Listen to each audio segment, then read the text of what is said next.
Welcome everyone to the Wednesday Night Live show. We're back. It is Wednesday. I hope it is right, guys. It's Wednesday. It's 7. It's Wednesday. Halfway through the year almost. See, okay, Wednesday is my Friday. Wednesday's my Friday, so I get a little confused, So tonight's my Friday. So we already passed the summer solstice, so now the days are getting shorter, which depresses me in New England here. Yeah. Oh, heck yeah. For us, I like that because it's friggin' hot here in California. So I'll take the shorter days and some moonlight and a nice delta. You got bigger problems in California than the more huge problem than the weather. Yeah, I wouldn't even worry about the weather in California. I'd be more concerned with your friggin' Mr. Gavin Newsom and the Democratic crew. What are we going to talk about today? We're going to get into, let me open up my show notes. North Carolina brings ban on popular disposable vapes, not approved by the FDA starting July 1st, yesterday, guys. And there's an article that I was behind a paywall, and I refused to give Bloomberg any money whatsoever. Hell no, I wouldn't give Bloomberg a penny. Recent lawsuit was filed. Let me make sure I get this right because I copied and pasted Bloomberg. Take that. You know that there's ways to get beyond the paywall. Yeah, I know, but I figured I can get around it. So you could do what they call I forget it. What they call it something where you can kind of read the article if you're like a student or you're doing some sort of research. Most of those paywalls, if you go to your browser and you do show the source, you delete the paywall code from the source. Here we go. All right, hold on, John. I'm going to interrupt both of you guys right now. Since he's already talking, do you want to introduce our guest? We are. As soon as I get to what we're doing today. I'm just, so people are like, who the hell is this guy? Hey, Lindsey. I won't say anything else. Hey, Lindsey, I've been doing this for 8 years. All right. Okay, I trust you. And I've been a legislator for 12. We're going to talk about the recent lawsuit filed in the U.S. District Court for Western Districts of Wisconsin, challenging a Wisconsin law that allows enforcement actions against manufacturers for selling e-cigarettes and other electronic nicotine delivery device systems. So we're going to get into those two topics. I am going to say hello to Michelle right there next to me. James is new. James, before I jump over to Miss Troublemaker over there, tell her I've been replaced. If you think she's the troublemaker, you haven't met me yet. No, she's lovely. You're good. Give everybody out there in chat a little bit about yourself before we jump over to everybody knows Lindsey. So your mom said last night. Are you asking me or yeah. A little bit about yourself. Representative.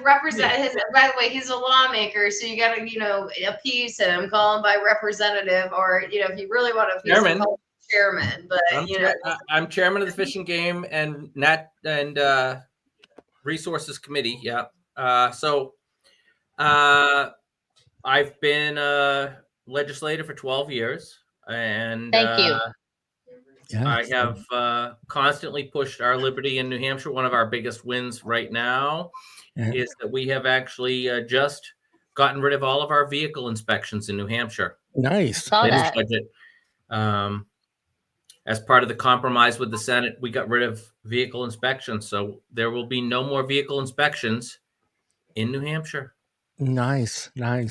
We already have no sales tax, no income tax. You know, it's like that's New nice. Hampshire is like it's like the northeast version of Florida. Yeah, So we were here first, and we're better. The weather is better, and we have more cold.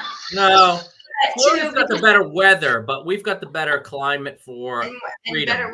We've got more coastline too, but also for people who are like, why is he? You know, I've known Representative Spillane since 2019. And when I first met him, he vapes. He does have a vape. He's more of a cigar smoker, but he does vape once in a while and everything. And he's been very vocal about, you know, protecting vapors, you know, rights in the Granite State of New Hampshire, but also elsewhere and everything. And he's also a board member of Tobacco Harm Reduction 101. Nice. That's awesome. Yes, awesome. We got a lawmaker. You know, you gotta hit up all the points. I went down to Rhode Island with Lindsey, and we testified to have them open up the flavors, to remove their ban on them. Who else do I know from Rhode Island that was involved in that? I know Lisa somebody else from Rhode Island. I don't like the fruity flavors and stuff. I tend to go with the ones that taste like you know, vanilla and whiskey barrel. Yeah, you know, that kind of stuff. But that's just me. I'm not a sugary sweet type of dude. I prefer things that are savory and spicy.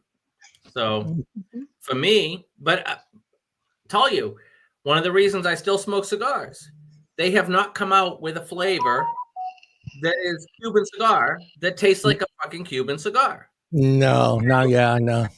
I'm allowed to swear here, right? Yeah. Oh, fuck yeah. All right. We're not just minutes. To make sure the ground rules were set. Hey, James, we actually got 7 minutes in. We actually got 7 minutes in without a cuss word, which is a first for this show. So don't worry about it. I cannot stand any of the flavors I've had that supposedly are like tobacco or cigar flavors, because they either taste like a tea bag. Yeah. Or they taste like an old ashtray. Yeah, my brother is there's no in between, and there's who the hell is developing the flavors that can't come up with something that tastes like a Cuban cigar in between? You can come up with like apricot and all these other things. You can't come up with something that tastes like a Cuban cigar that doesn't taste like an ashtray or a tea bag? A Cuban cigar with a little bit of hint. Okay, you gotta quit saying tea bag. A Cuban cigar with a little bit of hint of bourbon would be really good. A really good vape. There we go. Very good vape. Yeah. I used to take these cigars that were made in Florida that you know, they were production made, but they took the leaves and they sprayed them down with vanilla water and aged them in whiskey barrels. Yeah. And the cigar was amazing, but they ended up going out of business. Yeah, my brother is a big time cigar smoker. Has been for like almost 30 years, and he recently was trying to get into vaping and away from the cigars because he started developing heartburn from smoking cigars.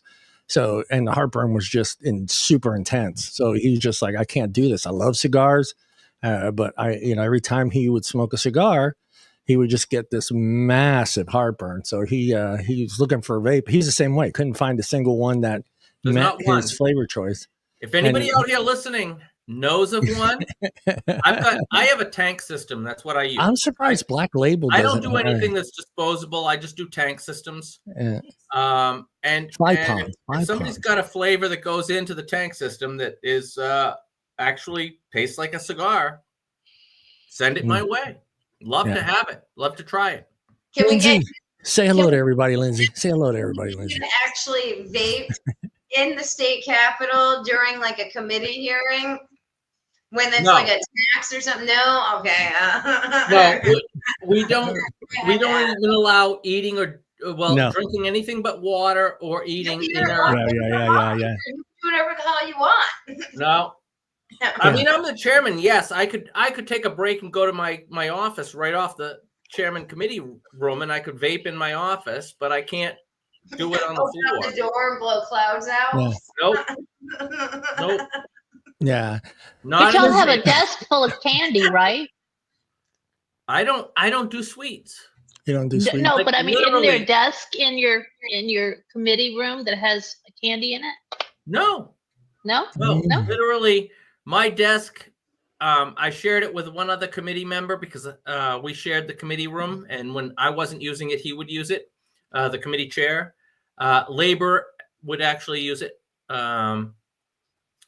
and the desk is pretty empty. In fact, I had to hunt around for a pen.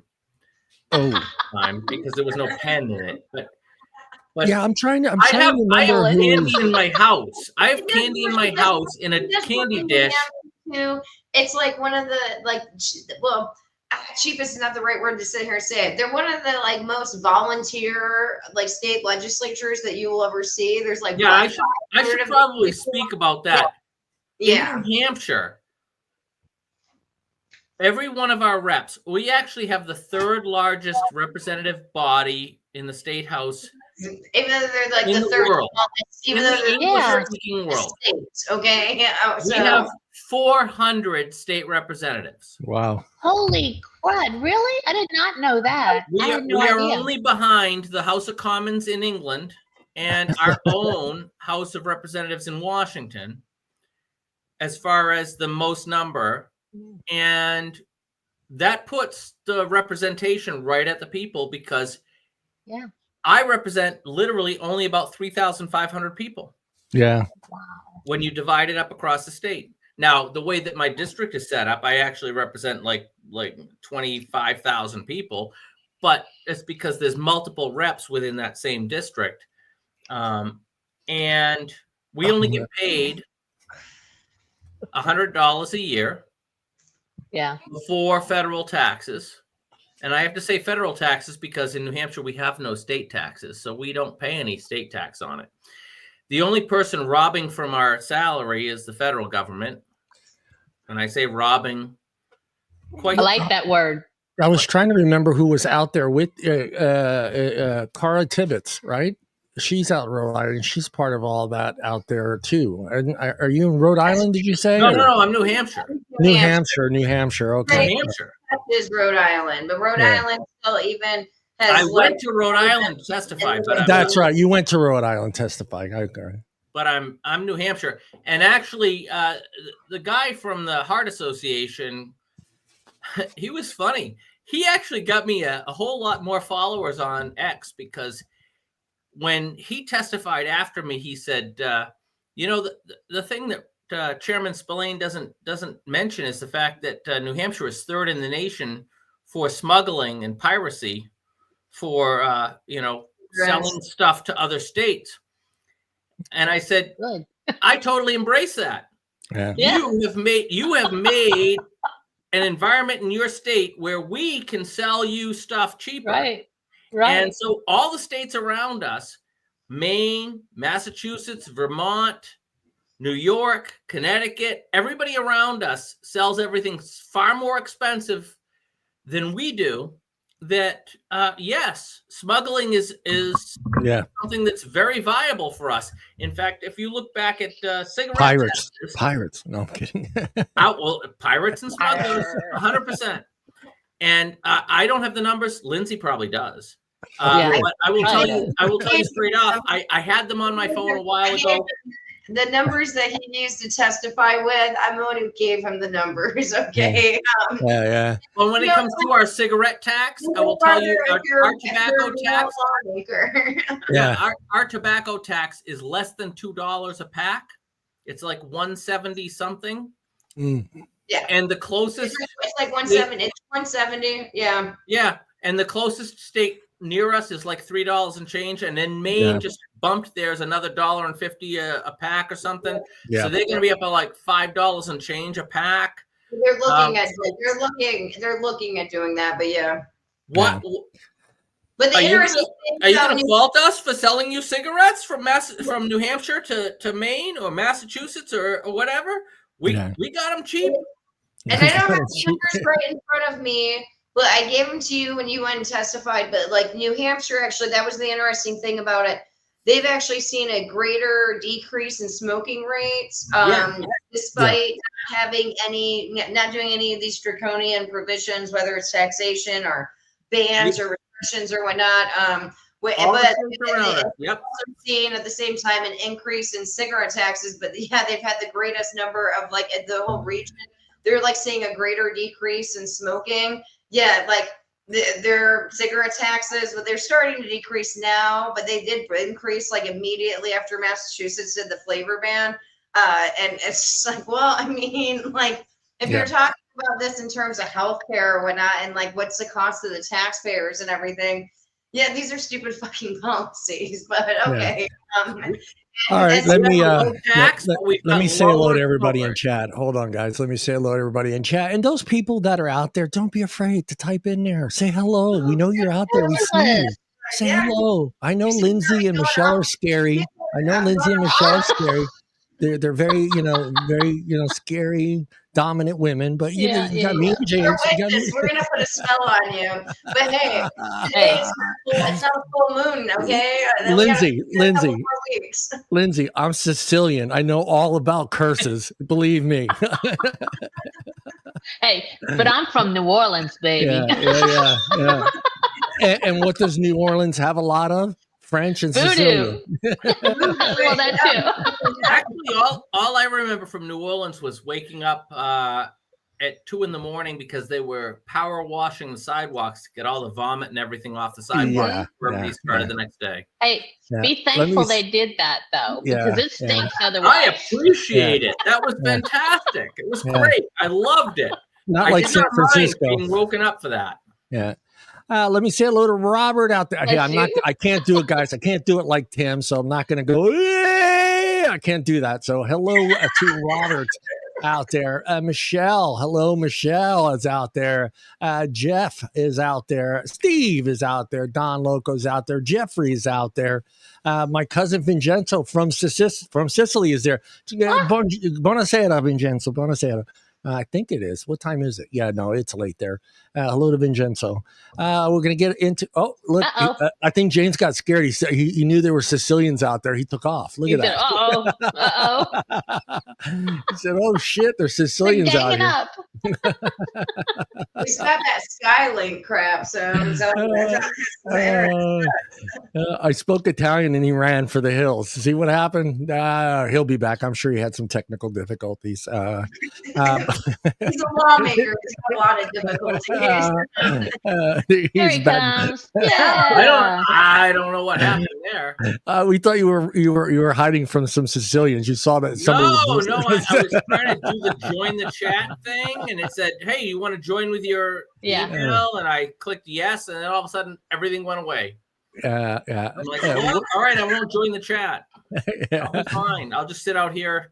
Yeah, you should be able to type into the chat. I think right over to the right hand side it says post a comment. You should be able to. Yeah, but I can't see everything everybody says, and when I click on the comments from everybody, it says I need to join it. So okay. Yeah, you need to join StreamYard. And I didn't do that, and it tried to shut me down. So that's okay. Whatever. Yeah. I don't care. Lawmakers, lawmakers. People. Hey, I'm a technically savvy person. I've worked my entire life in the technical. Hey, James, they forget our generation invented the internet. They keep forgetting that. They do. I remind Lindsey every now and then. Invented really crappy porn. Okay. No, I remind Lindsey every now and then that I had to actually wire my first computer to do things like call into the internet. I follow the schematic in a magazine to have it dial in. Yeah. Hey, I James, saved data on a cassette tape. Thank you. Yeah, my TSR-80.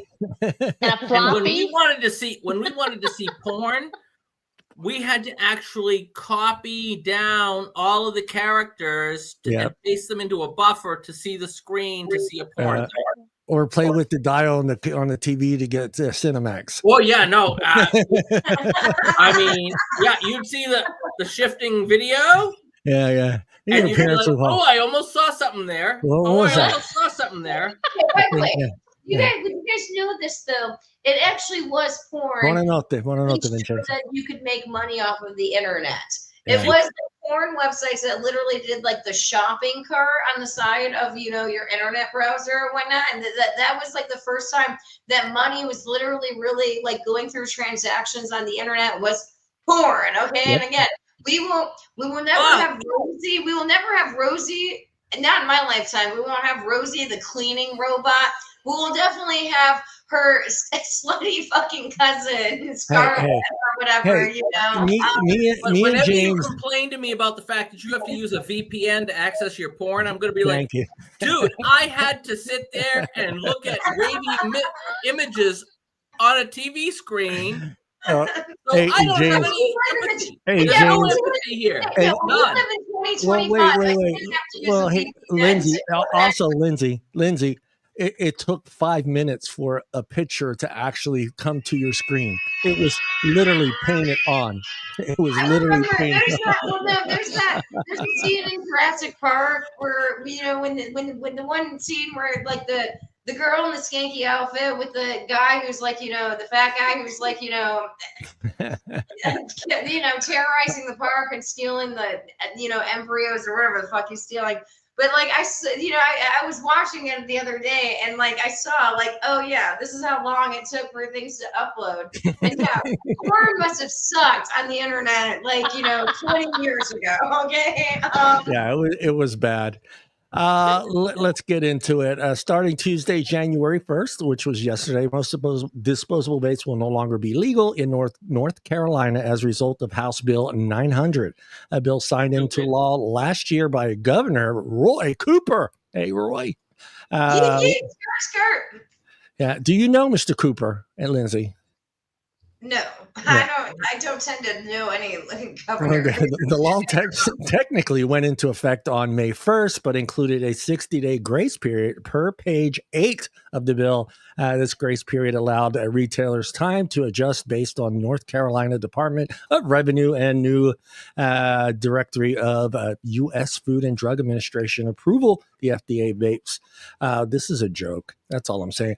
This new state law will allow vape products from a form of FDA approved, which are how many, Lindsey? 36. No, 34. Any 34, fruit? I think. Any fruit in there? Any fruit in that?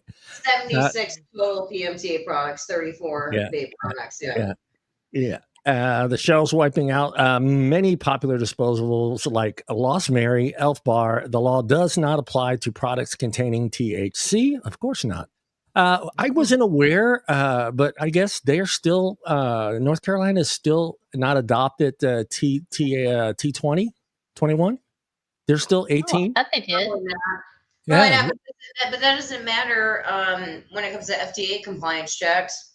Yeah. The FDA will still hit you up for, you know, selling to somebody that's under the age of 21.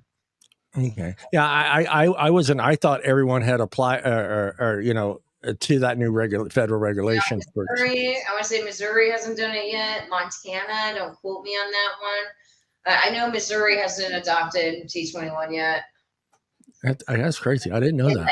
And that's at the state level, but the federal level, yeah, T21 was done with Trump back in 2020.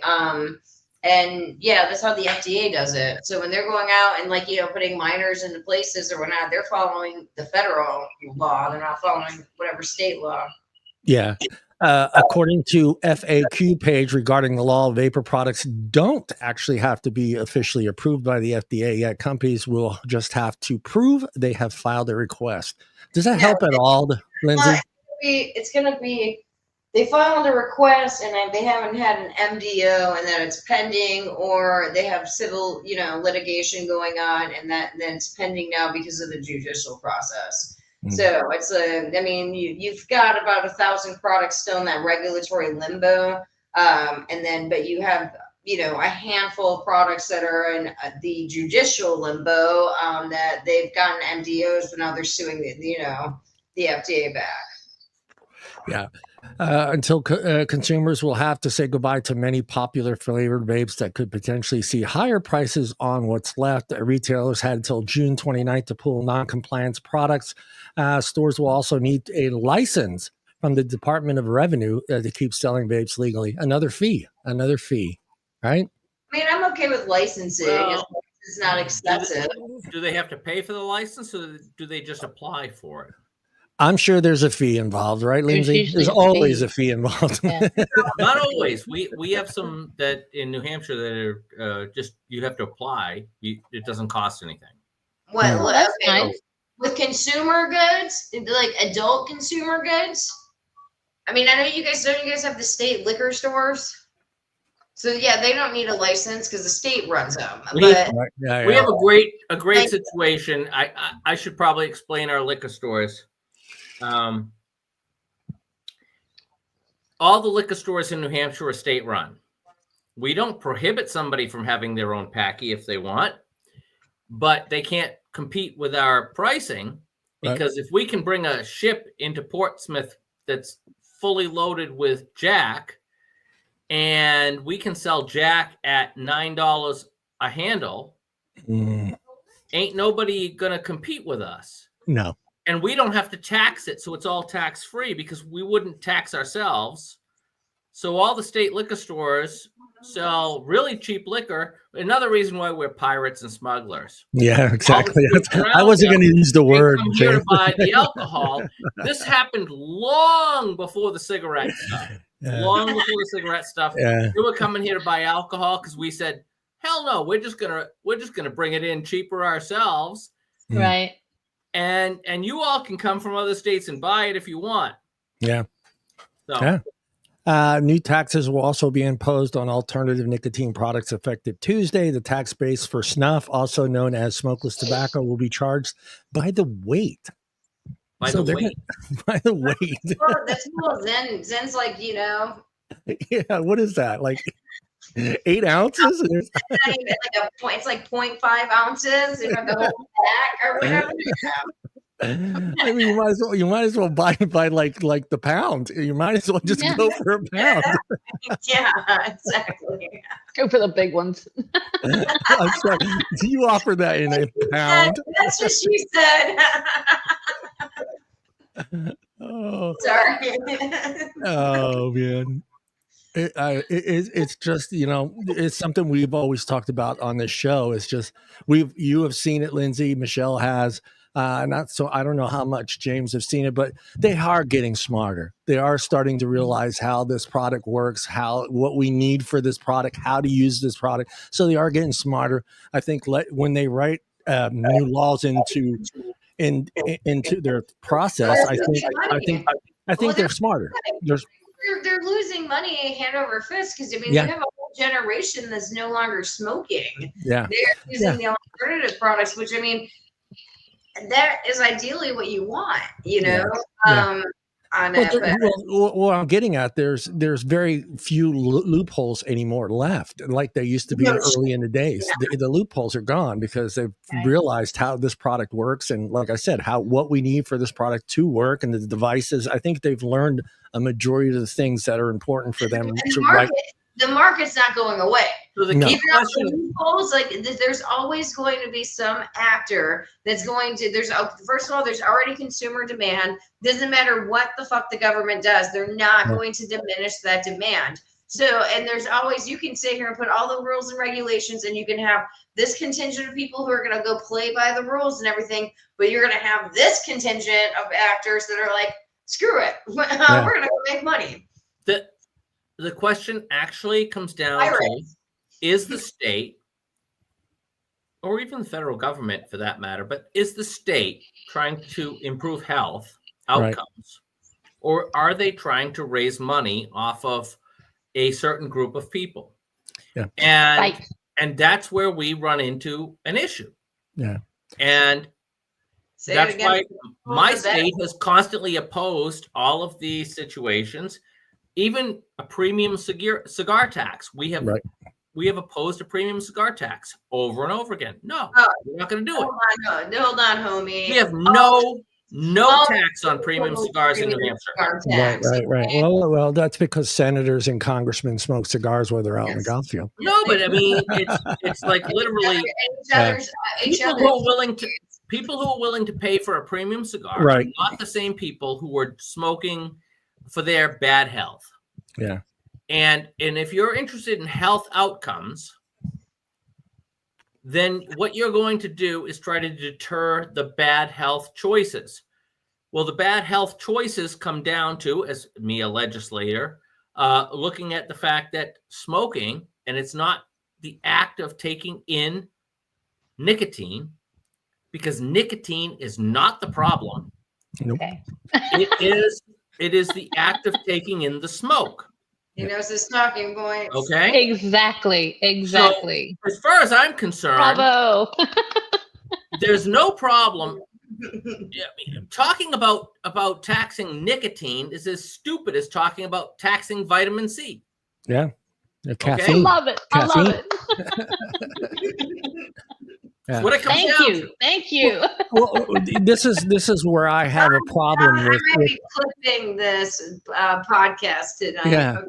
Well, As long as you're okay, you know. Right. Well, like I'm saying, I mean, they're getting smarter. They're figuring out the loopholes that we have been using for many years. But the problem is, I see all these new laws and regulations going through, and the problem as you read these, you start realizing at the very bottom, there's no enforcement. They have no clue who's enforcing these. They have no clue. And it to me, if I'm a legislator or a congressman or senator, I feel like I just wasted whatever amount of time it took to put this law and regulations into place, because why spend 4 or 5 fucking days putting this thing together and then having no way to enforce it? And no one wants to take credit or wants to take not credit, but wants to take the reins and go, yeah, we'll go ahead and enforce this. We'll collect the tax. I'll tell you from a legislative standpoint. Can I respond to you, John? Hold on, Representative. Sorry. I mean, the problem lies in the Tobacco Control Act itself. Yeah. Especially when it comes to any product that got introduced to market after 2007, and having to go through this stupid draconian, arduous, process. 76 products. That's it. That's how many products have been approved by the PMTA. And 20 of them were this year in the Zen products, okay? Yeah. And it even took them like billions of dollars and several years for them to get those approved. Yeah. It's easier to bring a cigarette to market than it is to bring an alternative product to market. And then now that when you have tobacco companies are losing their market share, and they're losing their market share even with cigarettes, which is awesome. And everything. But at the same time now, I mean, they need to, get some products out on the market that they can start selling. And I mean, these products, I mean, you really think that these assholes, you really think that they even notified the FDA, let alone, hey, we're selling these, let alone file the freaking PMTA? No. Nope. I'll tell you from a state rep standpoint, legit one. When we spend the time passing the bill, we never look at how it's enforced and whether anybody cares. It makes absolutely, as a citizen, that makes me and someone that voted someone into office. Crazy. It's crazy. We pass it.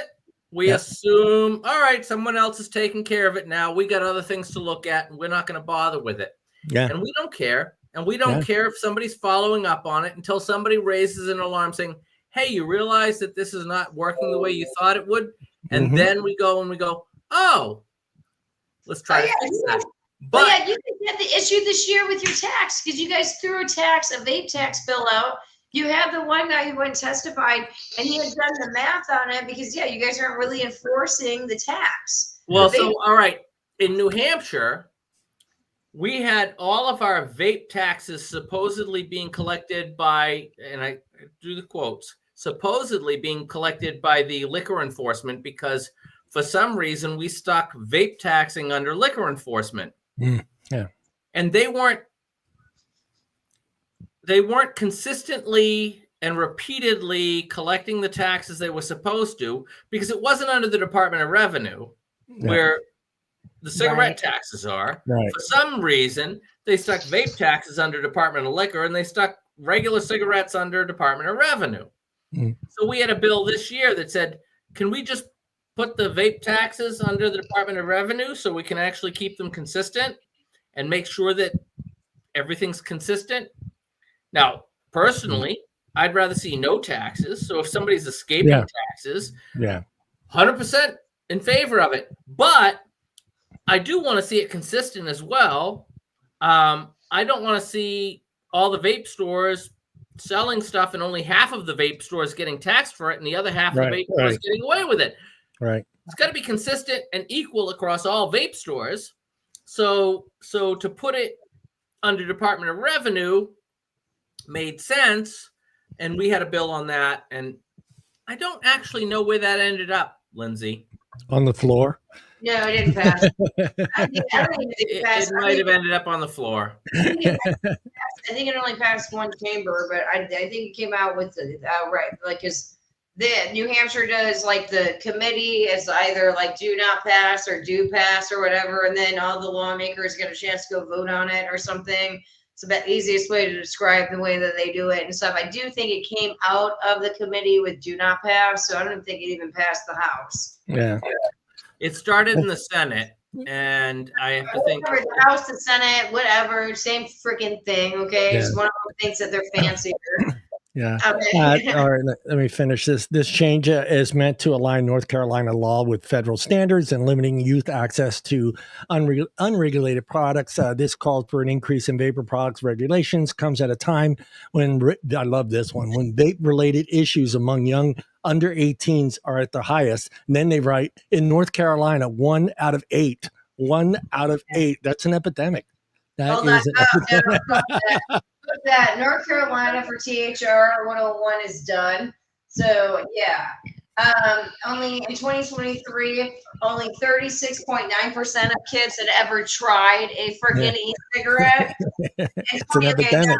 A little bit higher on current use. 21.4% reported current use, but still, you know, current use declined by 29.6% between 2019 and 2023. But you had.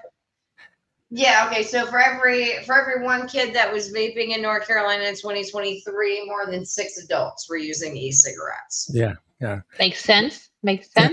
Yeah. All you people can go see that at thr101.org.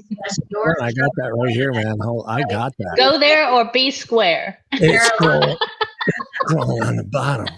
Say hello to Lindsey when you're there. Yeah, say hello. Yeah. There'll be a donation link soon, okay? Yeah, so, I don't think we have a way to say hello. Hello. I almost started singing the song there. The time is near. In 2019, I've been singing for the past like hello, 4 darkness. days. I was going to go, hello, darkness, my old friend, but I won't go there. In 2019, was it the Frank Sinatra song or whatever? But yeah, you're doing more rock and roll. So So, however, the legal age to buy tobacco products in North Carolina is only 18, and North Carolina is one of 7 states that hasn't passed the law yet to raise the age and make the state law compliant with federal law. So, way to go, Tar Heel! Way to go, Tar Heel State! But you know, I mean, they do have, you know, Winston-Salem, as in North Carolina. That is like that's tobacco country. You know. Oh my God! Yeah. Well, this next sentence, and I want to get your thoughts on this and why the owners of vape shops, they decided that they didn't want to talk to the news about this, and they had nothing to say. They were approached and asked, you know, what they thought about this new regulation, and none of them would actually get on camera live, and so I thought reading that. Yeah. Representative Spillane's a freaking board member at THR 101, so you can tell me to shut up if I'm going like too far and everything on this one. I mean, I'm probably the national organizations, I'm not going to name any of them, you know, told them to shut up. Because they had a messaging, you know, some message that, you know, they've had a message for the past fucking 6 years that, oh, wow, it's going so well. Because we're still dealing with this. We're doing this. Yeah. Well, for me, Lindsey, and you're part of this. You've done the videos for people that you want to share your story. That's been our thing forever. And who better to share the stories than these owners of vape shops? And the majority of these vape shop owners are doing it honestly for the right reasons. And they have a story based on why they decided to open up a vape shop. And, you know, I'm sure the national organizations out there and said, journalists suck. Okay, and if you don't know how to actually deal with them, half the time, and I'm sure Representative Spillane can talk about this one, half of the time they are literally poaching you and not really asking you stuff. They are literally asking you questions to fit whatever fucking narrative that they got going on.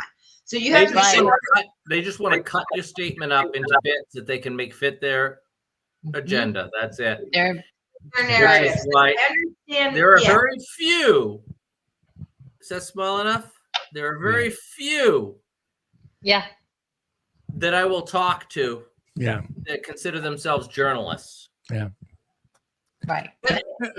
Yeah. I'm pretty sure that you're right. Yeah. Right now, everything's so fractured, and and there's not really a good narrative, especially with poor CASA, going defunct, and the competing other organizations with competing messages that you're not. If you're an independent vape shop, I can understand why you kind of feel lost a little bit right now. Yeah. And I sit here and say, keep doing it. I mean, don't rely on the national one. Like, you are a tax-paying organization in a district go harass the fuck out of your lawmaker and everything. You pay taxes. You employ people. These are facts. Stop harassing me. I'm already voting the right way. Stop harassing me. He is. Yeah, he is. Call but there's few of those. Well, the thing like I tell people all the time is when you're being interviewed, and something I have noticed when I get interviewed on something, it may be a 15-minute interview, but remember, they're going to use 30 seconds of it. Exactly. So just be absolutely careful what you're saying within that 15 minutes. Never say anything that can be cut short. Thank you. Ramble on. Everything you say. Talk about your dog.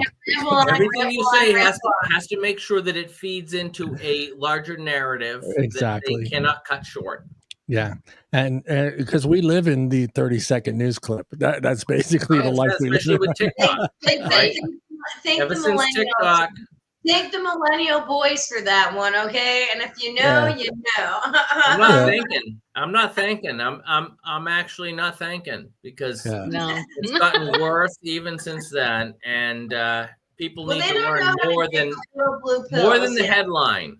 Yeah, they need to know more than the headline because the headline is always deceptive.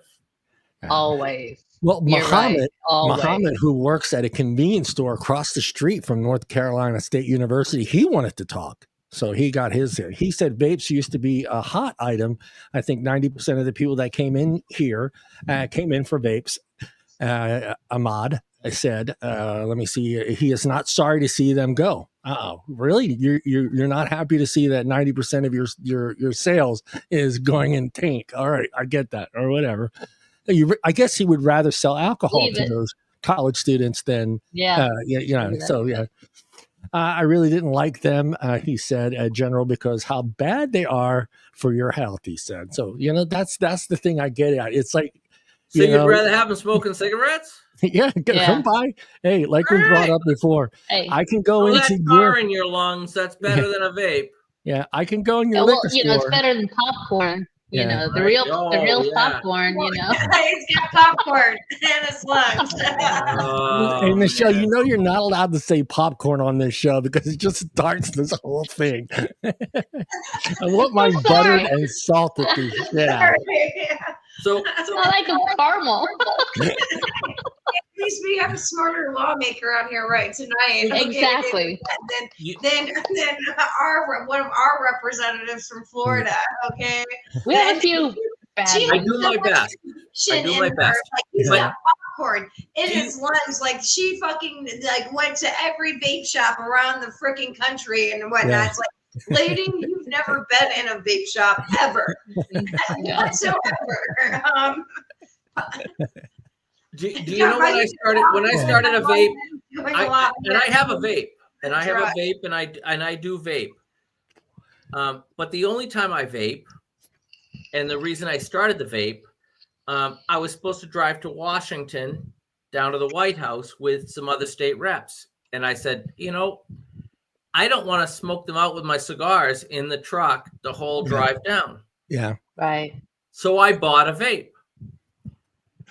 And that tank vape kept me happy through traffic. I use cigars for me, it's anti-road rage. Yeah. It's anti-road rage, right? Yeah. I'm not going to get mad because you cut me off. I've got a nice cigar I'm smoking. Yeah. If I've got the vape, same thing. You know, all right, I'm going to have a couple of hits off the vape. I'm going to let you go. It's anti-road rage. Yeah, it is. Right. And that's because of anxiety. It helps with anxiety. Yeah. That's why I started smoking at 9 years old. Yeah. Wow. Yeah. That's awfully young. That's awful. I smoked for 43 years. My dad smoked cigarettes, and I never smoked cigarettes because I couldn't stand the smell or anything of the cigarettes. Yeah. But when I had my first kid, I had that celebratory cigar, and I'm like, I like this cigar. Yeah. And I kept going with the cigars. After my first kid, I started with cigars. Yeah. I've never had anything but pipes and cigars since, and I really can't do a pipe because they don't stay lit. Yeah. I had my first cigar. I had my first cigarette at 12, and I stole it from the priest.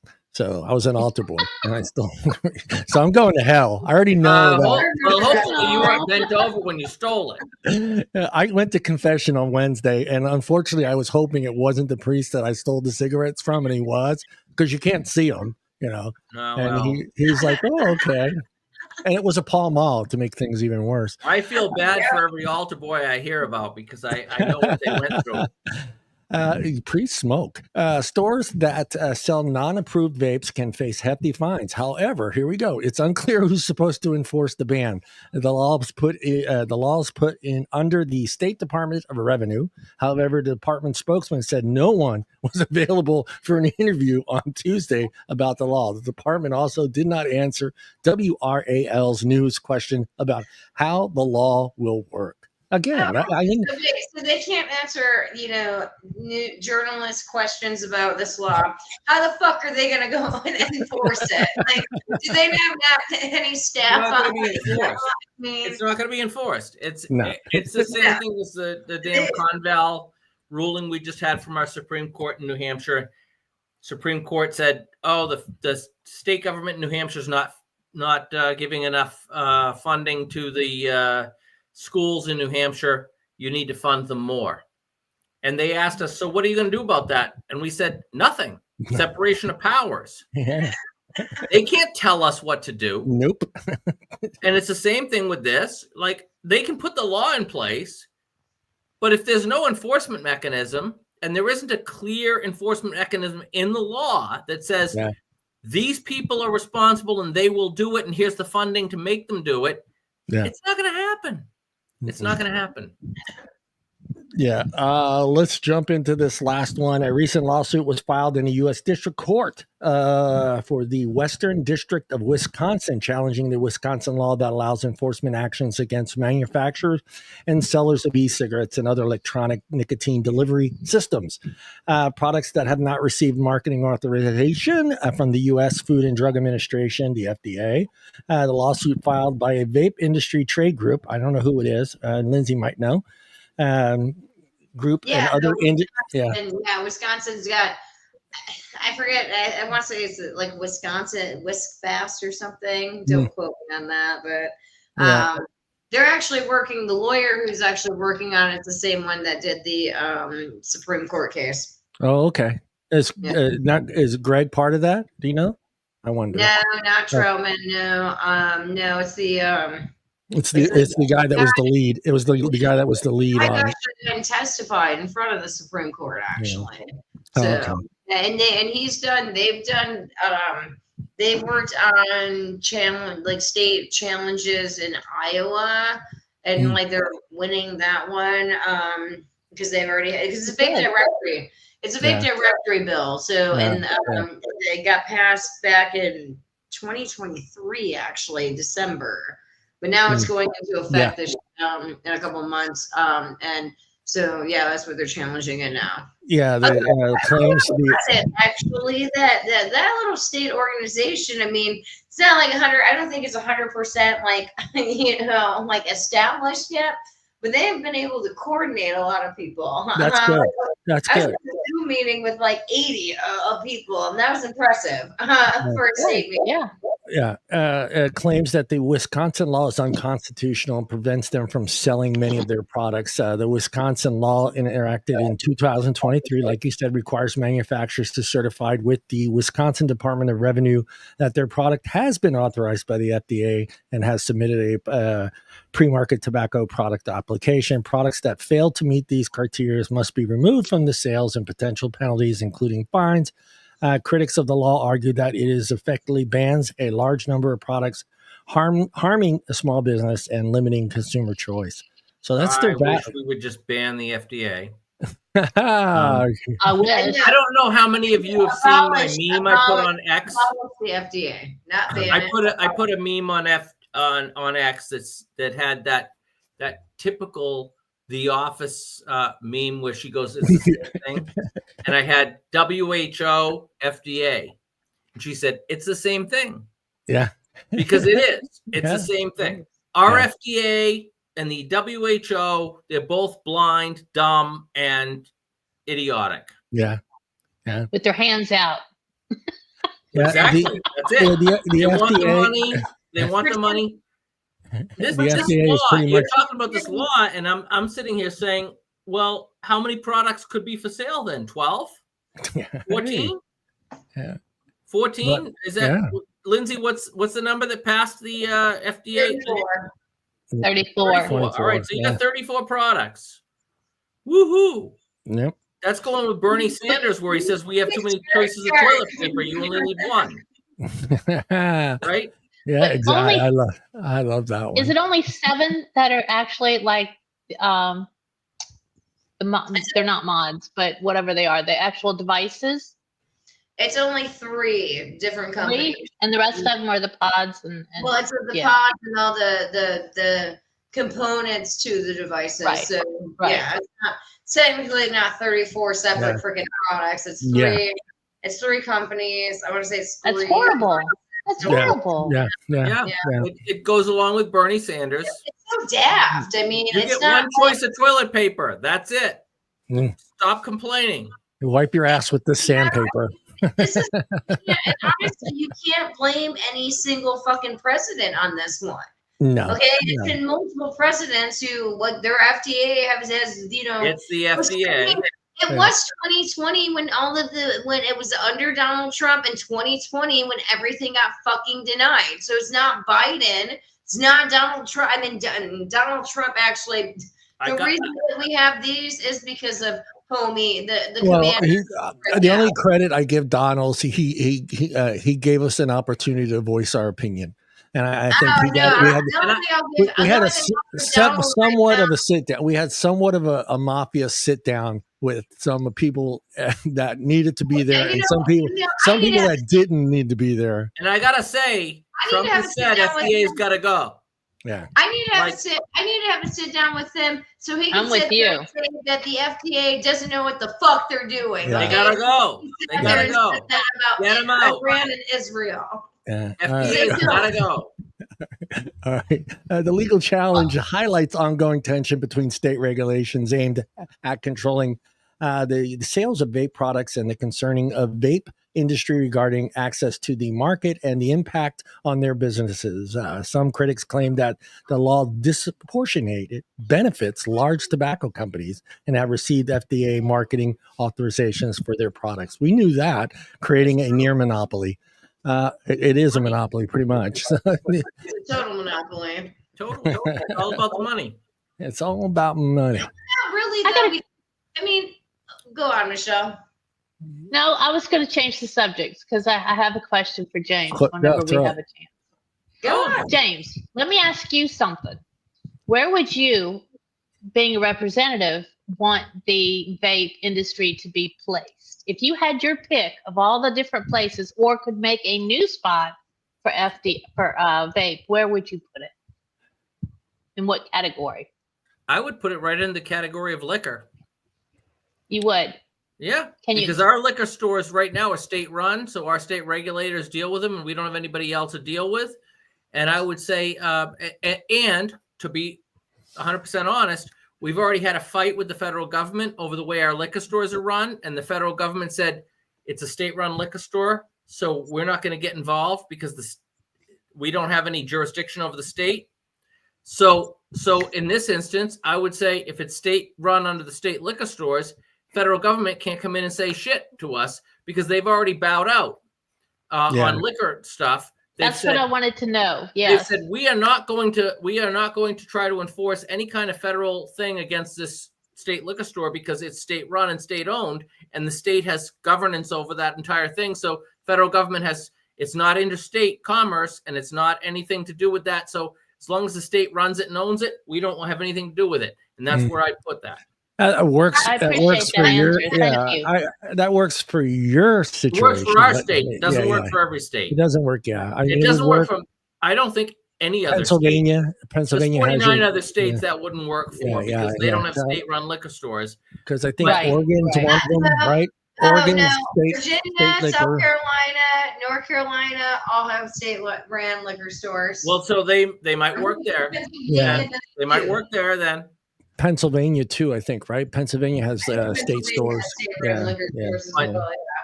It works for us, and I would put them there. Yeah. What's so different than the cannabis regulation at the state level? They've been fighting it for 250 years, Lindsey. we wanted to put our cannabis under the state liquor store as well for the same reason. We're only going on interstate commerce.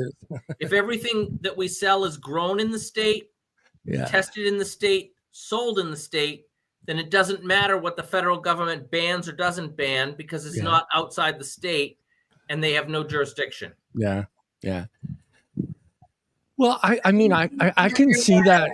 What you're saying, James, I can see that working. I mean, you can't go into those stores unless you're 21. Nope, you can't go into the liquor stores unless you're 21. It works. It's just, how do I say it?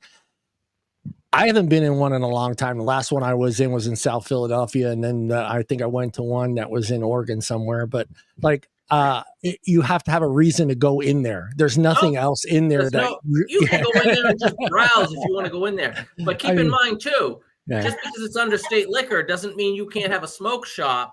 Right. That state liquor inspects and runs. It doesn't have to be a state liquor facility. It just means that the state liquor inspectors are the ones that are governing what you do. Can I get my ho-hos in there? Sure. We've got a smoke shop down the street here. All right. So right now we've got a lot of freedom in New Hampshire. You can sell all you want. Doesn't matter. But we've got a smoke shop down the street, sells beer, sells snacks.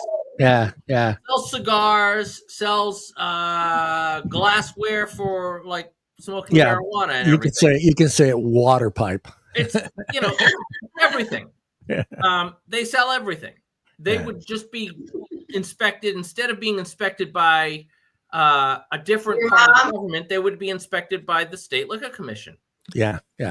No, I know that's been argued before, and not even half the industry agrees with it. The other half's like, no, we don't need state-run vape shops. They don't want them, and that's the battle we've had since the beginning. Whether it was with distributors, with shops, retail facilities, websites, everybody was fighting to get what they wanted, and we could never come to a single common ground where it benefited all the parties, whether you were a distributor, whether you were a maker, whether you were a website that sold vapes, whether you were an actual vape shop.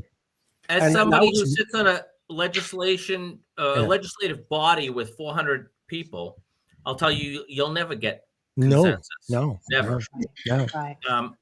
Somebody's got to make the decision to go with what's best for everyone. Yeah. And then everyone's going to have to suck it up. Yeah. And that's basically what's going to happen. Yeah. I mean, you say that all the time, y'all. Yeah. I don't see it happening, Lindsey. I bring a unique viewpoint to this discussion. You do.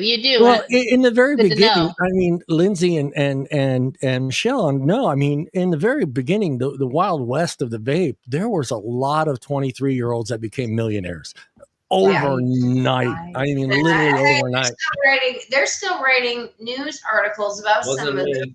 They're not 3-year-old. These are the 50-something-year-olds, but the Lambo guy in Texas, which then watching like Texas, like sit here and people are like, acting like NPR and begging for money. Well, in the heyday, we had all those groups up in Seattle and Washington area and down into Southern California and parts of California that just started these companies, and they just took off. I mean, back in the day, we all remember a 15 mil bottle was $22 for a 15 mil bottle back in the day. I remember those we days. paid it. We paid that. They're even higher price now with inflation, but there's still money in this industry. No, there is still money in there. I mean, the problem though, Lindsey, the problem is it's greed. It's how much of that money you want to make. And when you've been making, anywhere from $15 per bottle to now you're being told with taxes and all the other nonsense and regulations, now you're down to $3, maybe $2.50 a bottle. Most of these guys are like, why am I staying in business? And that's what we saw the downfall of a lot of these companies. Where they're going to retire. That's like my retirement point, right? Yeah. I bet all of these guys have set a price point where they said, if it hits this point, I'm retiring. Yep. Because I've made my money and I'm out. Yep. Well, a lot of those guys, and I was involved with a lot of e-liquid companies in the early days of this company, where I was taking pictures and doing some stuff and for Instagram and Twitter, and those guys, most of those guys, they made their money, and when everything started to shit hit the fan, they all went to hemp. They all went to THC, and they started buying up warehouses, and they started buying up equipment that they needed, and got out of this industry quick. And there were some great brands. Those are the sellouts, though. Can I say? Yeah, they're sellouts. Well, we got the sellouts if you want, but what they did is they read the landscape. Yeah, they're businessmen. Not reading the landscape. Sorry, no. Those are the assholes who never really had the heart for it. I mean, I got into vaping because the Heartland Institute hired me. Like, I came from being a staffer. I did my interview. I was a smoker, and they're like, "Oh, you could go work on, vaping," and that's like 2016. I'm like, wait, these assholes at the cloud conventions and the strip malls and everything, but then I started studying it, doing research. A lot of the vapors reached out to me. A lot of vape shop owners reached out to me, and that's like one of the saddest things is that the retailers really never had a really good organization to represent them, but all of you guys had reached out to me, guided me on my path, and I found that that this is really consumer driven, and the retailers too, and even some of the manufacturers, not all of them, but some of them, this wasn't snake oil salesmen, trying to sell a gimmick. It was people in and out. One of the things I always I couldn't figure out why the retailers, the vape shop owners, didn't start their own little organization right at the beginning, just like the convenience store people. They're such a powerful lobbyists of convenience stores owners that represent NATO, National Association of Tobacco Outlets. Yeah. The other NATO, and they are, but they represent several types of things, but mostly they do represent the retailers. Yeah, but if they would have done that in the heyday when there was thousands and thousands of stores everywhere, vape shops everywhere in California, there was a vape shop everywhere, and they were dedicated vape shops. They didn't sell any hemp, they didn't sell any THC. Organizations that claimed that they were representing them. Yeah. And I mean, I don't want to call out any specific organizations because that's just kind of cunty and everything. But I mean, I remember when I started and I did the podcast to the Voices of Vapors at Heartland. I remember one time having a bunch of these people, and like I was just like, what the fuck is up with all the acronyms? Yeah. Like, you're confusing lawmakers. What the hell are you representing? And I still think that we have this problem still going on to this day of like, what are we representing? And also different messaging. When you look at the opponent organizations like American Lung Association, American Cancer Society, Campaign for Tobacco-Free Kids, Truth Initiative. I love that Lung Association guy. Well, they all have different mission statements and everything. Yes, they do. But when it comes down to, when it comes down to their vape messaging, boom, they're all sharing the same fucking thing. Yep, they share the same message. It's all Bloomberg. Yeah. Say everybody say hi to Paul in Australia. Paul. Like there's Paul.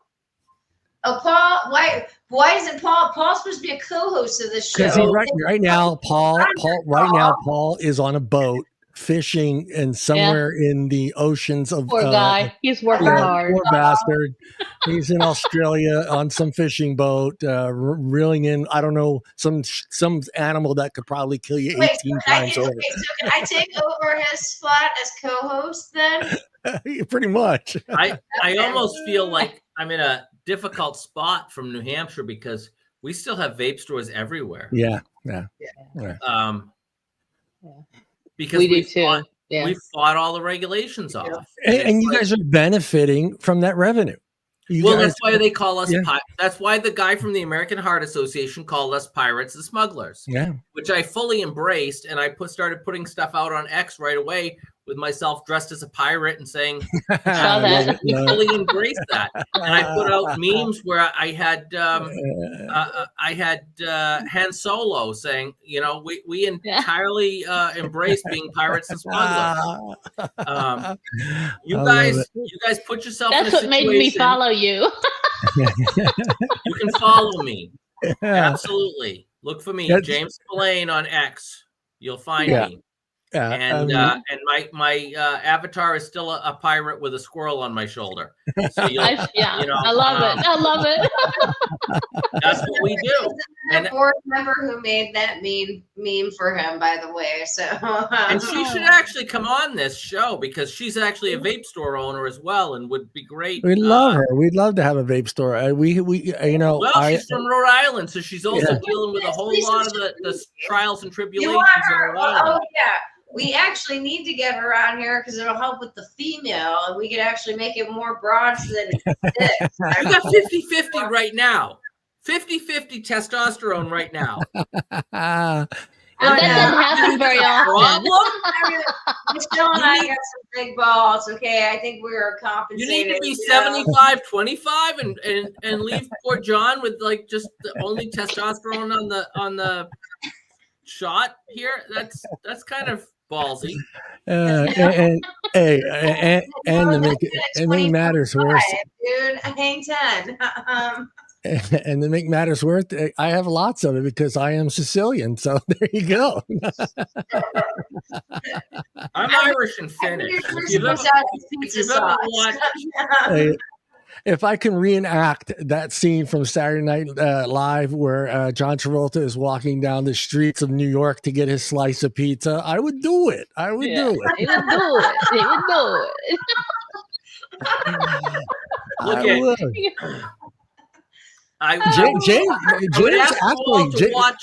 James has got the hair for it. James probably pull off that John Travolta scene. Probably pull it off. Look at him, man. He's like the sexy Colonel Sanders. Things are looking good. all of my DNA is way up north. It's all Irish, Finnish, etc. And if you want to know how Finnish people are as far as a masculine DNA man thing goes, just watch the movie Sisu. Yeah. Which movie? Say that again. Sisu. SISU. Sisu. It's a Finnish word, but the dude, all he was trying to do was be out in the landscape prospecting gold, and the World War II came down on him, and he decided to take out all the Germans. Yeah. One dude. Just now. One dude took out all the Germans in Finland. Michelle and I are going to take out all the men. So, There for a second, I heard James. There for a second, I heard James's accent. I heard that. I heard it too. Yeah. Boston one? which is, I'm not in Boston. I'm in New Hampshire, but you know, it took me about 8 years when we moved here to get rid of my South Philly accent, and people used to laugh at me because I was like, "Hey, can I have 4 quarters for $1?" And they're like, "What the fuck's a quarter and what's $1?" It's the car and the park and the door and the floor. It happens. It happens. Yeah, it took a long That's all time. right. People from New Orleans talk like that too, you know. Yeah, I mean, it's cars are expensive up here. We don't buy them. Michelle? Oh my god! Oh no, that's original. That's original, baby. Yeah. The floor and the door and the car and the car. Where'd you park the car? No wonder I liked New Orleans when I was down there. Yeah, a cup of coffee. Because we all get along, and there's so many Italians down there, you know, and then so. You know, my aunt still says what I didn't like was the one who tried to shine my sneakers. Yeah, my sneakers. They didn't do when I moved here. And dungarees. They did not know. Yeah, they did not know what sneakers were. I said sneakers. They looked at me like I was crazy. You mean tennis shoes? I was like, oh yeah, tennis shoes. We call them sneakers. Whatever. And pop. They always had dungarees. They weren't corduroys. Yeah. No, yeah. Corduroys, yeah. My aunt is still. I like this guy. I really like him. My aunt still, like, she would walk in and she would say, "Hey, do you have any coffee, man?" And every time she says it makes me laugh. Yeah, you got some coffee, and I'm like, "Oh, you mean coffee?" That's New Jersey. Yeah, Jersey. Yeah. Yeah, you got the coffee. You got the coffee. Yeah. Okay. Great. Coffee or coffee? Coffee. Yeah. It's different. And the car. You guys are talking about accents, but like I'm from the Midwest and I moved down to South Carolina when I was 18, and they just got different terms. Okay, you know, South versus the North and everything. And so I'm sitting there with a preacher, okay, and he's like, "Can you go catch the fan?" And I'm like, "What are you gonna do? Throw it at me?" Like, I mean, it's just catch it. And I was like. No. I had a woman in the South tell me once she had to go plug up her phone, and I'm like, "What do you mean? You're shoving shit inside the port?" Yeah, but do you make groceries? But do you make groceries? What do you mean make groceries? What the fuck is that? We don't make groceries. That's a New we Orleans go buy thing. them. Yeah. You're gonna go make groceries. You're gonna make groceries. I mean, it took me, I grew up in like Land of the White, but also near like Amish people. So coming down to the South and they call the buggy. I'm like, yeah, no, when I think of buggies, I think of like Amish buggies. Right. Yeah. Yeah. And the same thing with, you know, the UK, you know, the booty. I'm like, what the fuck are you talking about? You don't even get into the I know what booty is, but, you know, what kind of booty are you talking about? You start talking, you know, have you got a fag? That's goes right into our cigarettes. Yeah. Oh, and they still call them that. Yeah. Hey, James, I want to thank you for joining us, and you're welcome back anytime at all. You want to come on, just toss me let an Lindsey invite, know. I'll join in. That's not a problem. Yeah, everybody out there, you can see James's handle on, I'm going to say the proper term, X, on X. You can find James there. Give him a follow. And James, like I said, anytime you want to come back on, if you have something going on in New Hampshire and you want to talk about vape related. Coming up. He's going to be doing a podcast series with me on THR 101. Oh, God, I feel sorry for you, man. She's committed me to this, but I haven't actually agreed yet. So we'll see. Yeah, just make sure you bring a lot of this and you'll be okay. I need a new one of these. I actually have been having Sam Adams Summer. Anybody? Or at least some Johnny Walker Black Label. Make sure you have. I gotta have. I tend to be a Scotch guy, but that's mostly winter drinking. Yeah, I love Scotch. Yeah, I have one bottle that I'm waiting to open when eventually all the vape nonsense is gone, and I will open this bottle. It's been sitting on the shelf since 1979, and it is the original bottle Everclear. And I plan on drinking. Yeah, baby. taking a shot out of that Everclear. 1979. So you got that when you graduated preschool? No. Check it out. My mom makes these things. It's an Italian cookie, and it's a peach. It looks like a peach. It's cake, and then what she would do is put peppermint. It was that schnapps, peach schnapps. And my dad went to the store to go buy peach schnapps, and he grabbed that bottle of Everclear by accident. And my mom, two bottles, and she wasn't paying attention, so she made these peach cookies out of that Everclear. And they were, oh my gosh. Oh my gosh. They didn't taste like peaches. They didn't taste like peaches. Sorry. Yeah. I want to thank pretty quick though.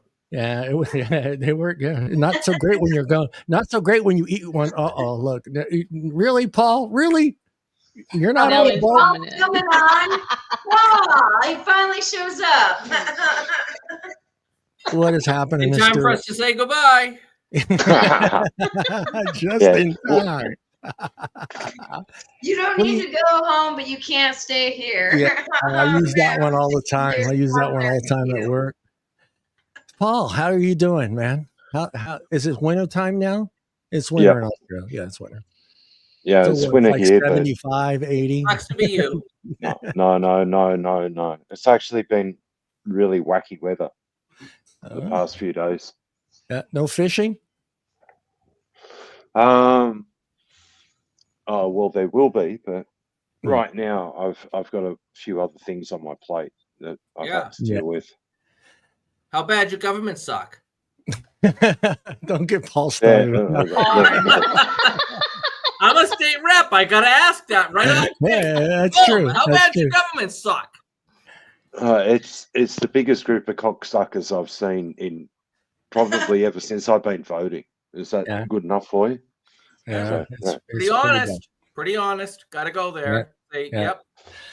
Hey, Paul, I hate to do this to you. But this guy's got to go to work. So it's my Friday. Thank you, Lindsey. Thank you, Michelle. James, thank you again for joining us. Again, you're welcome back anytime. Thanks, Paul. I'll throw the link to Lindsey if you want to join us. Just jump in there. And we'll see everybody. Thank you, everybody on chat for joining us. And again, don't be afraid to comment. We love seeing the comments out there. I know you guys. More the merrier. Yeah, you guys wanted to send us also like any articles or things you want us to discuss. Yeah, so we can keep on track. I saw a lot of comments in chat that we didn't get to address. So if everybody wants to email people, go for it. Yeah. Again, everybody have a great rest of your week. Happy 4th of July to those that celebrate 4th. Don't burn anything down here in California. That's it, King George. Everything's legal in New Hampshire. Yeah, not here. Ours just sparkles and makes pretty colors. And we can shoot up the big ass ones. I do them in my front yard. Big ass, go way up 200 feet in the air. Boom. Yeah, we got things that burn here, so we've seen what LA is. Yeah, you might start a fucking fire that actually terrorize the rest of the country. Yeah, and Lindsey, for some reason, I don't know what it is, but there's no water in the fire hydrant, so I don't get that one. So you're right next to the ocean. I mean, might be that you're diverting it. You can't use salt water to put out a fire. Everyone, you can't do that. Yeah, you can. It just makes everything ruined. But most of the time, they rip everything down anyway. Yeah, it's torn down. That's true. Humans living in California already made it ruined. Yeah. Well, I'm not retiring here. I've got like 3 more years, and then I am out of here. So you need to come to Florida. You need to come to Florida. North Carolina, actually. New Hampshire, no income, no sales tax. God's country. North Carolina, the Tar Heel state, is God's country, man. Yeah, it is. That's where I'm planning on going. No sales tax, no vehicle inspections anymore. I care about mostly people. Hey, James, I love the East Coast, but I love visiting and getting the hell out. I grew up in South Philly, so I'm good. I've done the South Philly and the Philly, Jersey, like New York. South Philly. Yeah, my family is like all California. Yeah. Well, we moved out here because my dad didn't want to shoot anybody, so he said we're going to move. Yeah, that's why I moved away from. Yeah, well, I won't say it. Yeah, everybody look into the camera. Everybody, whatever. Yeah, everybody look into the camera and say goodbye. Bye, everybody. Thank you.